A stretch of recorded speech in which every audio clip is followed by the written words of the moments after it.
120 करोड़ रुपए 2025 में दिए एड और ग्रांट में। 1160 मेगावाट पावर बांग्लादेश को भारत से जा रहा है। और 10 साल में मोदी की हुकूमत ने एलओसी दिया $8 बिलियन का, $8 बिलियन का। और तुम नफरत करते हो मुसलमानों से। मैंने पार्लियामेंट में खड़े होकर कहा था कि बांग्लादेश की हमारे हिंदू भाई बहनों की मंदिरों का तहफ्फुज होना चाहिए। आप पैसे दे रहे और यहां पर बीजेपी के लोग, क्योंकि महाराष्ट्र का इलेक्शन है, महाराष्ट्र की और मुंबई की जनता को बोल रहे देखो हमने एक बांग्लादेशी को भिजा दिया। अरे एक और को भिजाओ ना, जो मोदी की बहन बनकर दिल्ली में बैठी हुई है। क्या आप चाहते हो वो मोहतरमा बांग्लादेश जाए? आप चाहते हो बांग्लादेश को दे दिया जाए? तो लगाओ नारा, नारे तकबीर। मोदी जी सुनो, ये आवाज आ रही है, लेके जाओ, उसको निकालो, उसको पहुंचाओ बांग्लादेश। और दूसरी बात अभी खत्म नहीं हुआ मोदी के ऊपर। आज हमने देखा कि वेनेजुएला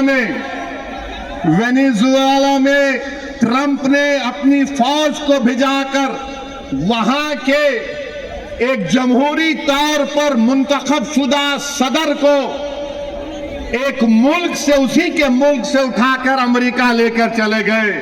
नरेंद्र मोदी जी, अमित शाह, देवेंद्र फडणवीस, जब ट्रंप अपनी फौज को भिजाकर वेनेजुएला से एक आदमी को उठा सकता है, जब सऊदी अरब यमन में मुखल्ला के पोर्ट पर बमबारी कर सकता है, मोदी जी हम आपको कह रहे, आप पाकिस्तान में भिजाकर जो मुंबई की सड़कों पर साजिश करने वाले 9/11 के जालिम लोग हैं, चाहे वो मसूद अजहर हो या फिर लश्कर तैयबा का वो जालिम शैतान हो, मोदी जी 56 इंच का सीना है तो भिजाकर उठाकर लाओ भारत में उनको। अगर ट्रंप कर सकता है तो क्या आप कम है? जब ट्रंप कर सकता है तो आपको भी करना पड़ेगा, क्योंकि मोदी ने कहा था अब की बार ट्रंप सरकार। तो मेरे भाई, मुझे मालूम कि आज के इस भाषण के बाद टीवी चैनल के लोग मसरूफ हो जाएंगे। ओवैसी का एक और भड़काऊ भाषण। अरे जालिमो सुनो, किसी शायर ने अच्छा कहा था कि तुम्हारी सोच के सांचे में ढल नहीं सकता, तुम्हारी सोच के सांचे में ढल नहीं सकता, जबान काट लो लहजा बदल नहीं सकता, जबान काट लो लहजा बदल नहीं सकता। और सुनो नरेंद्र मोदी, देवेंद्र फडणवीस और अखिलेश यादव, मुझे भी मोम का समझ रहे हो क्या? तुम क्या अबू आसिम साहब की तरह मुझे भी मोम का समझ रहे हो क्या? तुम्हारी लौ से ये लोहा पिघल नहीं सकता। तो मेरे अजीज दोस्तों और बुजुर्गों, अब आएंगे समाजवादी के लोग, उत्तर प्रदेश से भी आएंगे और आकर सिर्फ एक ही का नाम लेंगे, दूल्हे भाई आकर ये बोलकर गए थे। तो इनको पूछो, अगर समाजवादी पार्टी के तरफ से कोई एमपी आएगा तो एमपी से पूछो, जब भारत की पार्लियामेंट में वंदे मातरम पर बहस हो रही थी तो किसने भारत की पार्लियामेंट में खड़े होकर भारत के संविधान का हवाला देकर कहा था मैंने कहा था कि भारत का जो आईन है, प्रियम्बल है, वो शुरू होता वी द पीपल के नाम से, भारत माता के नाम से शुरू नहीं होता। वो किसने भारत की पार्लियामेंट में खड़े होकर कहा था कि भारत का जो संविधान का आईन का प्रियम्बल है वो क्या कहता है? जिस वक्त संविधान को हम अपना रहे थे 24 जनवरी 1950 को, तो क्या कहा था? Liberty of thought, expression, belief, faith and worship कहा था हमने।